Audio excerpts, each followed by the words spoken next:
ब्राह्मण मिट जात है पर नारी से प्रीत किए, क्षत्रिय मिट जात है अपराध के धन खाए से, आलस के किए से किसान मिट जात है, देवा मिट जात है श्रृंगार के बनाए से, पवन के झकोरों से बादल मिट जात है, आदर मिट जात है रोज पर घर जाए से, धन मिट जात है अधर्म के किए से, और पाप मिट जात है नित्य हरि गुण गाए से, पाप मिट जात है नित्य हरि गुण गाए से। इसलिए तो कहा गया है क्या, मुक्ति का कोई तो जतन कर लो, रोज आधे घंटे प्रभु का भजन कर लो। क्या महाराज नाम गाने से किसी के पाप मिटे हैं? हाँ, किसके?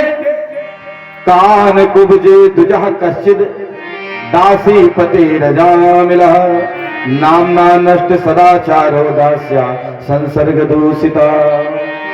कन्नौज में एक कानकुब्ज ब्राह्मण परिवार में एक बालक उत्पन्न हुआ जिसका नाम पड़ा अजामिल। क्या नाम पड़ा? अजामिल। कानकुब्जा द्विजा श्रेष्ठा। कानकुब्ज ब्राह्मण परिवार में एक बालक पैदा हुआ और उसका नाम पड़ा अजामिल। अजामिल बहुत सम्मानित हुआ। कन्नौज की घटना है। अजामिल इतना विद्वान था कि जहां बात होती विद्वता की, लोग कहते भैया अजामिल के समान कोई विद्वान नहीं। और ध्यान दीजिए, सम्मान बनाने में आदमी की पूरी जिंदगी बीत जाती है और गंवावे चुटकी बजावत तो देर, सम्मान गंवाते देरी नहीं लगती। इसलिए बहुत सावधान रहने की आवश्यकता है।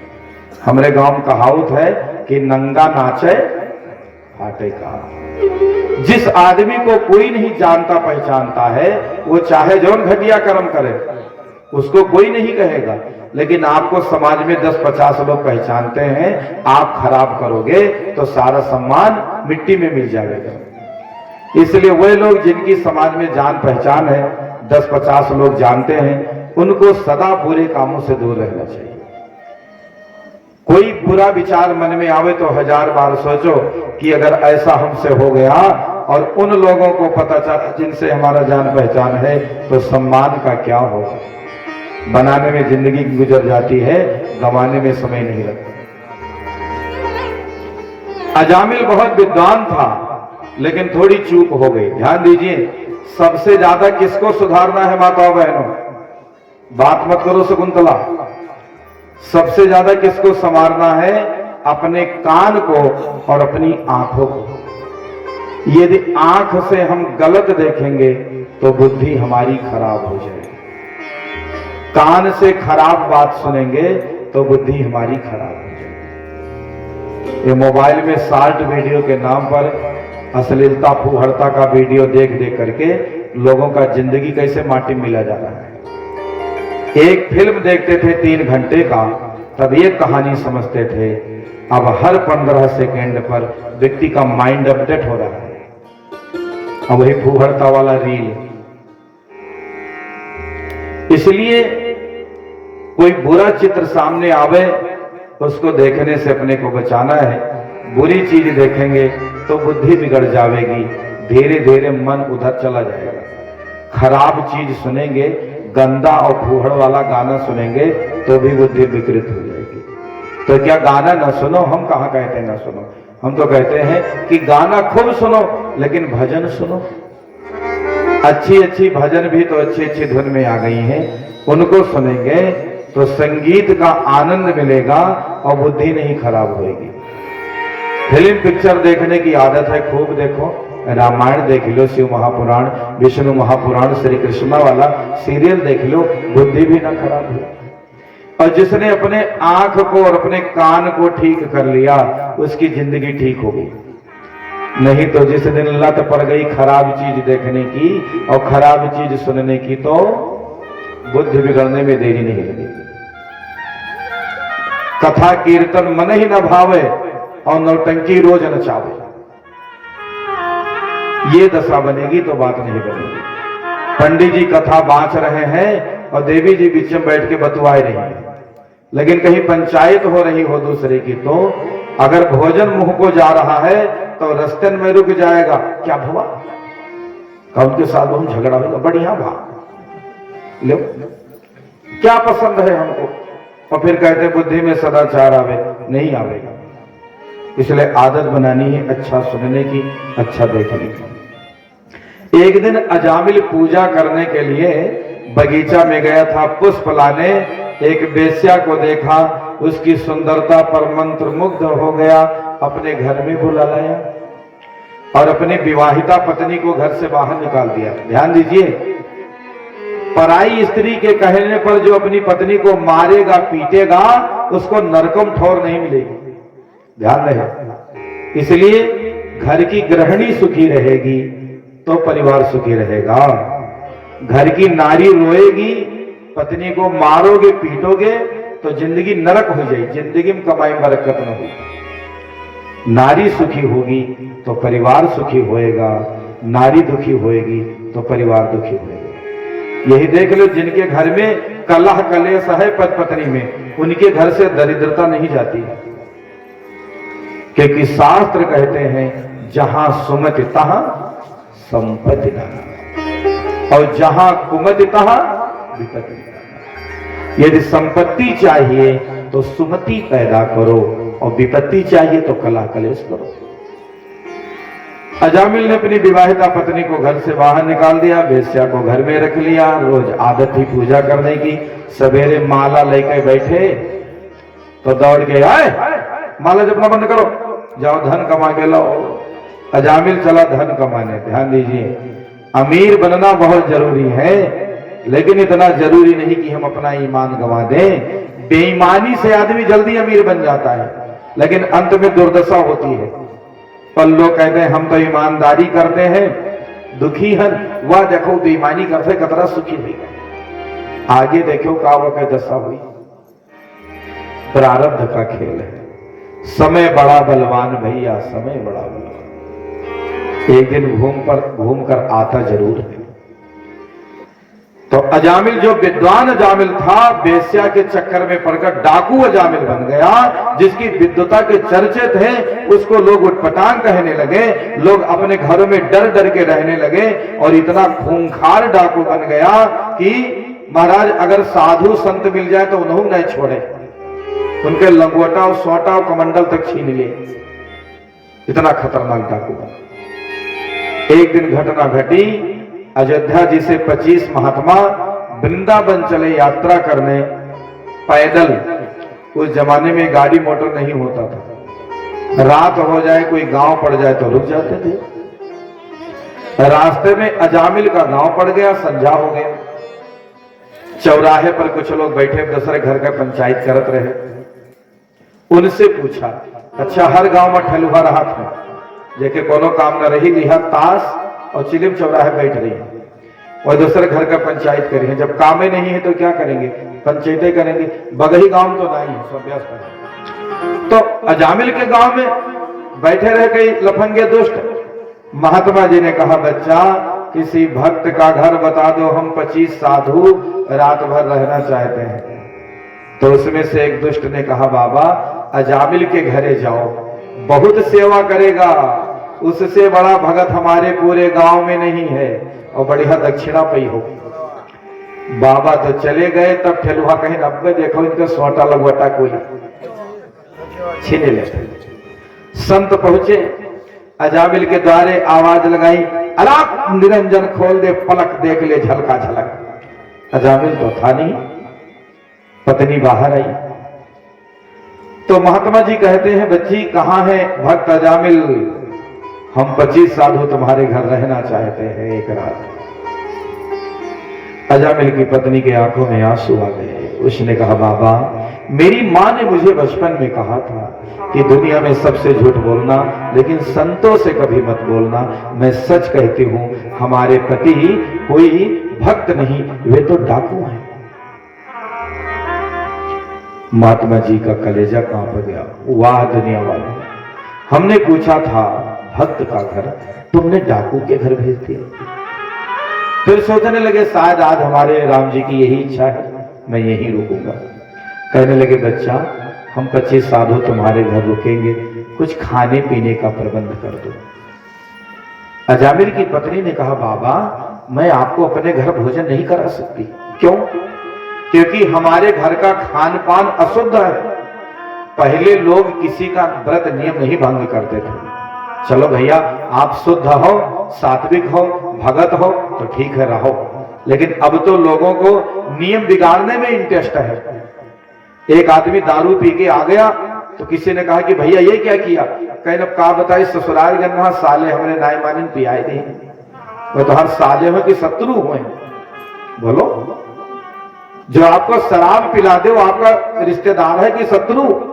इसलिए अपनी डायरी में उस आदमी का नाम दुश्मनों में पहले नंबर पर लिखना जिसने आपको तंबाकू खाना सिखाया हो, बीड़ी सिगरेट गांजा भांग खाना पीना सिखाया हो। लेकिन कलयुग का प्रभाव है, जे हमें पानास की खवा दे नहीं हमारा मित्र हुए, लेके तंबाकू पुड़िया वास्की पुड़िया गांजे चिलिम बैठ जाओ साथे पी लो, बस मित्र हो गए। मित्र नहीं, वही सबसे बड़ा शत्रु है जिसने प्रथम बार आपके हाथ में सिगरेट पकड़ा दिया हो, तंबाकू पकड़ा दिया। ये बात भी सही है कि हमको वो मित्र लगता है, लेकिन पहले ऐसा नहीं था। लोग कहते थे हम बिगड़े हैं भैया, लेकिन आपका नियम हम नहीं बिगाड़ेंगे। आज भी ऐसे लोग हैं, पर गिने चुने लोग हैं।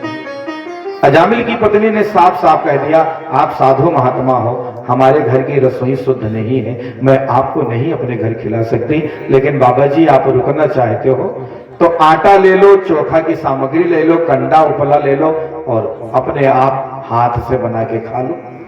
संत तैयार हो गए। फिर चोखा बाटी भौरी भरता बनाया, प्रेम से पाया, हरि गुण गाया और 2500 साधु सोए।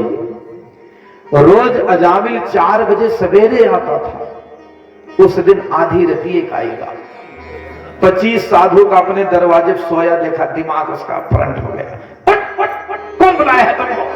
अब साधु बाबा सब जाके थर थर कांपे, कहा गए, जोर से चिल्लाया और ये आवाज घर के अंदर गई तो अजामिल की पत्नी भी बाहर आ गई। दरवाजा खोला, चलो जी इनको हमने रोका है। अजामिल अपनी पत्नी से बहुत डरता था। खूंखार डाकू था तो क्या।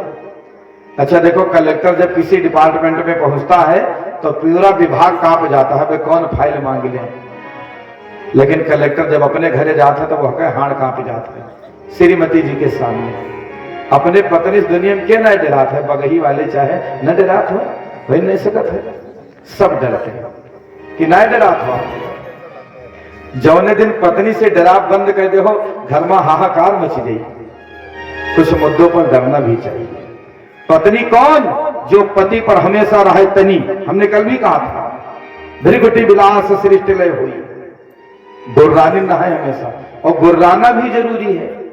हमारी माताएं बहनें कपड़ा जब साफ करती हैं, खासकर सूती वाला कपड़ा, तो उसको तार पर टांगने से पहले क्या करते हैं? फटकारते हैं। काहे फटकारते हैं? सिकुड़न नहीं आती है। तो अगर पति के यहां फटकारे रही हो तो सिकुड़न ना आई उनके, न तो हो वो बिगड़ जाएंगे। फटकारना भी समय समय पर जरूरी है। तो बहुत डरता था। पत्नी कौन? जो पति पर हमेशा रहे तनी, खत्म करें उनके मनी, नहीं तो पत्नी उन्हीं को नोट खर्च करें, उन्हीं गुर्राएं। लेकिन बगही वाली हमें थोड़ी सब अच्छी। बोलो भागवत महापुराण की।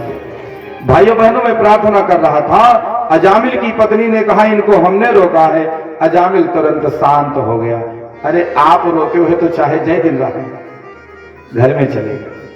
सवेरा हुआ, बाबा स्नान किए, तैयार हुए चलने को। अजामिल को बुलाया, कहा बेटा अजामिल जा रहा हूं। तो अजामिल ने कहा जाओ, कौन रोका है तुमको? कहने लगे बच्चा, घर आए साधु को भोजन के बाद दक्षिणा देनी चाहिए। दक्षिणा नहीं दोगे? अजामिल ने कहा कि भगवान का धन्यवाद दो, जन हमरे देवी जी रोकी ना, नहीं तो लंगटो तो हर तुरवाई का भेजते भाग ऐसे।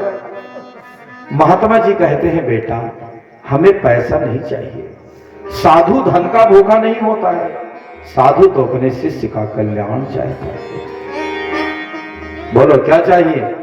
महात्मा ने पूछा बच्चा कितनी संतान है तुम्हारे? अजामिल ने कहा बाबा 9 है, 10वां होए वाला है। तो महंत जी ने कहा बच्चा 10वीं संतान अगर बेटा हो जाए तो उसका नाम नारायण रख देना। आचार्य सुखदेव कहते हैं परीक्षित, अजामिल जैसे पापी के मुक्ति का कितना आसान सा उपाय बताकर संत चले गए। अगर संत घर आ गए तो सामान्य मत समझना। जब भाग्योदयन बहुजन्म समर्जितेन सत्संगमम चलभते पुरुषो यदा वही अज्ञान हेतु कृत मोह मदांधकार नाशम विधाय ही तदोदयते विवेकः। तीर्थ नहाए एक फल, संत मिले फल 4, और सदगुरु मिले अनेक फल, कही कबीर विचार। अगर संत सदगुरु का घर आगमन हो जाए तो दुर्भाग्य सौभाग्य में बदल जाता है। अजामिल को बता दिया कि बेटे का नाम नारायण रख देना। संत बता के चले गए। संयोग से 10वीं संतान बेटा ही हुआ और अजामिल ने उसका नाम क्या रखा? नारायण। नारायण। इसलिए पुराने जमाने में लोग अपने बेटे बेटियों का नाम देवी देवताओं के नाम पर रखते थे। लड़के का नाम अपने रख दिया सीताराम। अब नाय आपका भजन कर एक समय है, 10 चक्कर अपने लड़के बुलायो, कोई का भजन की नहीं है? भाई कुभाई अनख आलसहूं, नाम जपत मंगल दिश दसहूं। इसलिए इतने हाईटेक हमको नहीं होना है कि उठपटांग नाम रख दो। बच्चा जन्म बाद में लेता है। बुआ 3 महीना पहले नाव स्वधे रहा थी कि जन्म ले भतीज तो नाव रखो हुड़ुक चुल्लू। और गांव में तो और बढ़िया बेचारे रहते हैं। मंगर पैदा भे तो कहीं मंगरे आएंगे, बुद्ध का कहीं बुधई आएंगे, दीपक दीपई आएंगे, सुख का सुकई आएंगे, घिर्राव घसीटे नरदहा राम। लड़के नाव रख दिन घसीटे। अब बेचारे जिंदगी भर घसीटे हैं, घसीटे हैं, घसीटे हैं। शुद्ध नाम रखो। बिटिया तंदुरुस्त है तो कहीं मटका आएगी, कमजोर है तो कहीं पतरका आएगी, सुंदर न है तो कहीं कोयला आएगी। नाम को हमें सोच विचार कर ज्योतिष शास्त्र के अनुसार रखना है। नाम का व्यक्ति की जीवन पर बहुत गहरा असर होता है, बस वो ज्योतिष के हिसाब से रखा जाए। इसलिए बेटियों का नाम देवियों के नाम से और बेटों का नाम महापुरुषों और देवताओं के नाम से, भगवान के नाम से रखना चाहिए। तो बात बनी। हमारे गांव में कहावत है कि बड़ा बेटा बाप को बहुत प्रिय होता है। बड़े के बाप और छोटे बोलो मातारी और बीच वाले श्वेत तारा, श्वेत तारा। कहीं बाबा कई भाई हो, कहीं 3 भाई, कहीं बड़ा हो कि छोट, कहीं ना हम बड़ा है न छोट, तब तो कहीं बीच वाले हुई। बीचे वाले ज्यादा बबात हैं। अब ऐसा नहीं कि छोटा बड़ा नहीं, लेकिन उनका परसेंटेज कम है, लेकिन बीचे वाले ज्यादा बाबा हो जाते हैं। बड़कों को पिताजी प्रेम करें और छोटकों को अम्मा जी प्रेम करें, और बीच वाले कहें हमारे तो सीताराम, मेरे तो गिरधर गोपाल, दूसरों में कोई। लेकिन अजामिल के घर ऐसा अपवाद है कि छोटा बेटा नारायण बाप को भी प्रिय है और मां को भी। जब जब अजामिल डाका डाल के लौटता तब तब कहता बेटा नारायण कहां हो, बेटा नारायण कहां हो। लो बात बन नहीं है। बुढ़ापा जीवन का कड़वा सच है। भागवत महापुराण में लिखा है कि जब अजामिल 89 साल का हो गया तब जमराज ने उसका नोटिस जारी कर दिया। जमदूतों से कहा कि जाओ अजामिल नाम के आदमी को लाओ, नरक में डालना है। जमदूत चल पड़े। अच्छा कर्म थोड़ा किया था जिसका सौभाग्य मिला, बाद में तो सब खराब ही हो गया था। जैसे चले प्राण को खींचने उसके सामने खड़े हो गए तो बेटा ही याद आया, बेटा ही याद आया। थोड़ी दूरी पर खेल रहा था बेटा। दूरे क्रीडन का सक्तम पुत्रो नारायण वयम प्लावितेन स्वरेणोच्चैराजुहाव कुलेन्द्रियः राजुहाव कुलेन्द्रियः। यमदूत उसके प्राण खींचने लगे तो थोड़ी दूरी पर देखा कि बेटा खेल रहा है। बेटे से बहुत लगाव था तो चिल्लाया, यह काले काले काल दूत हाँ हाँ मुझको डर पाते हैं। ओ नारायण लो बचा मुझे, यह मुझे पकड़ लिए जाते हैं, यह मुझे पकड़ लिए जाते हैं। चिल्लाए नारायण नारायण, मुझे बचाओ मुझे बचाओ। बेटा नारायण तो नहीं आया, उस नारायण के पार्षद आ गए। सशंख चक्रम सकरीट कुंडलम सपीत वस्त्रम सरसीरुहे क्षणम सहार वक्षस्थल कौस्तव श्रियम नमामि विष्णु शिरसां चतुर्भुजम। चार चार भुजाओं वाले हैं, प्रकट हो गए भगवान के पार्षद। जमदूत को रोक दिया, हटा रहो, इसको नहीं ले जा सकते, इसने मेरे प्रभु का नाम लिया है। भगवान के पार्षद कहते हैं कि इसने नारायण कहा है अंत समय में, जमदूतों तुम इसे नहीं ले जा सकते। अब बताओ, हम आप इतने समझदार हैं कि ये जान जाते हैं कि ये आदमी बनावटी बात कर रहा है कि सही कर रहा है, तो क्या भगवान नहीं जानते थे? भगवान को क्या नहीं पता था कि वो अपने बेटे को बुला रहा है? ध्यान दो भैया, वो सबके पास आएगा जो आ रहा है, बस I look to you, you look to me, है बड़ी मुश्किल। बंधुओं, क्या भगवान को नहीं पता था कि अजामिल अपने बेटे को बुला रहा है? हम आप मामूली आदमी होकर के ये जान जाते हैं कौन बनावटी बात कर रहा है, कौन सही। तो क्या जगत नियंता परमात्मा को नहीं पता था? वो खूब जानते थे कि अजामिल ने हमको नहीं पुकारा है।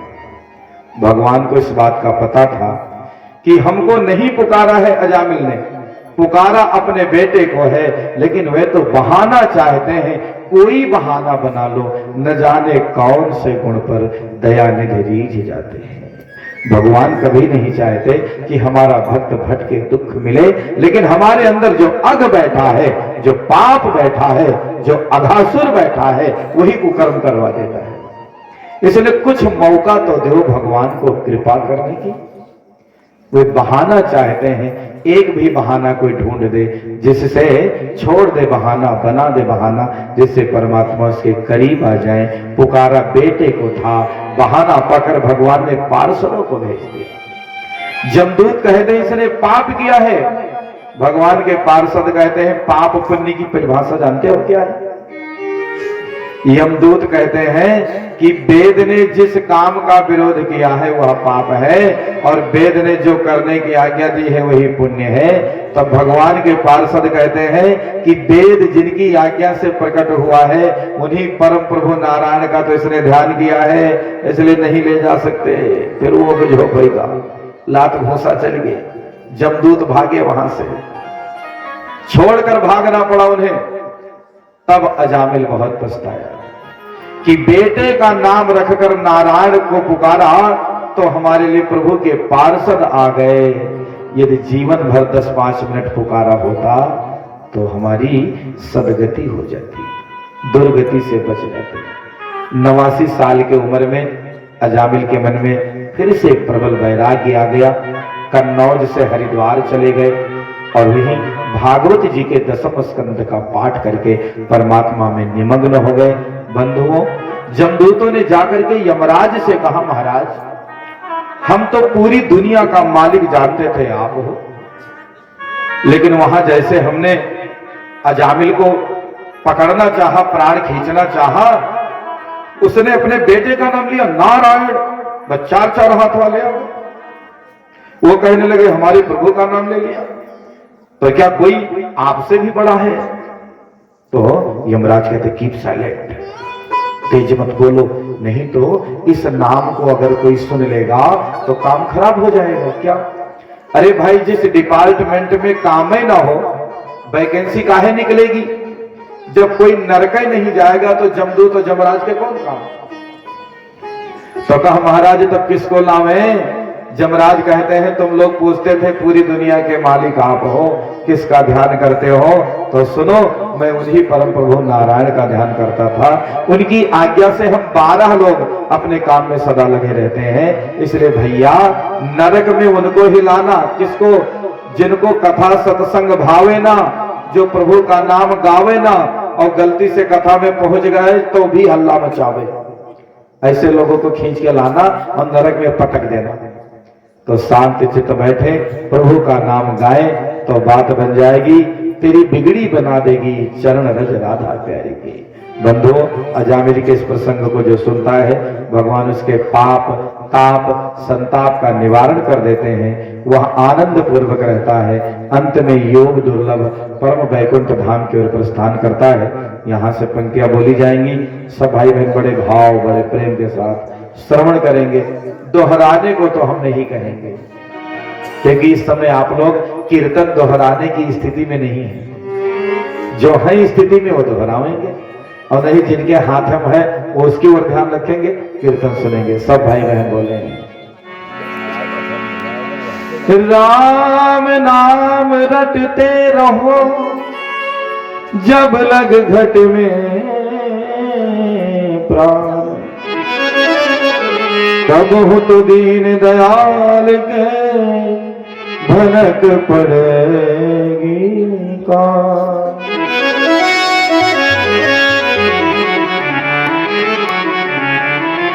जब तक रहेगी जिंदगी फुर्सत नहीं है काम से, कुछ समय सा निकालो प्रेम कर लो भगवान से। इसलिए कहा गया है क्या? ओ तेरी मर्जी का, तेरी मर्जी का मैं हूँ गुलाम, मेरे अलबेले राम, मेरे अलबेले राम, मेरे अलबेले राम, मेरे अलबेले राम, अलबेले राम मेरे मत वाले श्याम, अलबेले राम मेरे मत वाले श्याम, अलबेले राम मेरे मत वाले श्याम, अलबेले राम मेरे मत वाले श्याम, तेरी मर्जी का, तेरी मर्जी का मैं हूँ गुलाम, मेरे अलबेले राम, मेरे अलबेले राम, मेरे अलबेले राम, मेरे अलबेले राम। हरि बोल।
थक भी गया हूँ इस लंबे सफर में, थक भी गया हूँ इस लंबे सफर में, लंबे सफर में बाबा, लंबे सफर में, लंबे सफर में बाबा, लंबे सफर में, थक भी गया हूँ इस लंबे सफर में, थक भी गया हूँ इस लंबे सफर में, मेरा जीवन,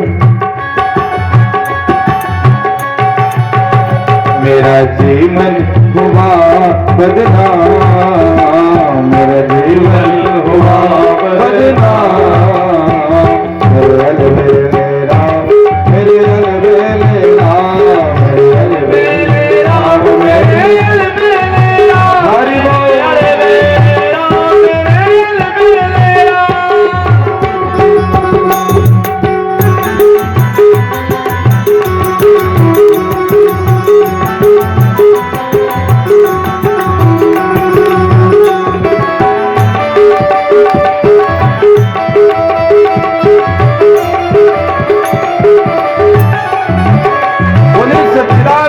भगवान की जय हो।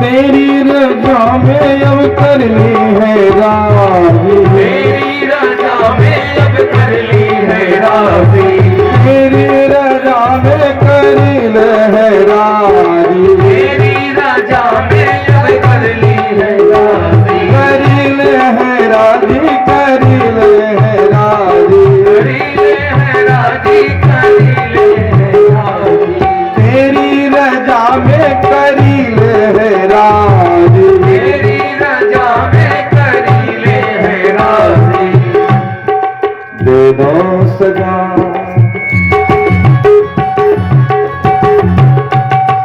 दे दो सजा या इनाम दे दो सजा या इनाम मेरे अलबेले राम मेरे अलबेले राम मेरे अलबेले राम मेरे अलबेले राम अलबेले राम मेरे मतवारे श्याम अलबेले राम मेरे मतवारे श्याम मतवारे श्याम मेरे अलबेले राम मतवारे श्याम मेरे अलबेले राम तेरी मर्जी का है तेरी मर्जी का है तेरी मर्जी का मैं हूँ गुलाम मेरे अलबेले राम मेरे अलबेले राम मेरे अलबेले राम मेरे अलबेले राम मेरे अलबेले राम मेरे अलबेले राम मेरे अलबेले राम मेरे अलबेले राम मेरे अलबेले राम मेरे अलबेले राम मेरे अलबेले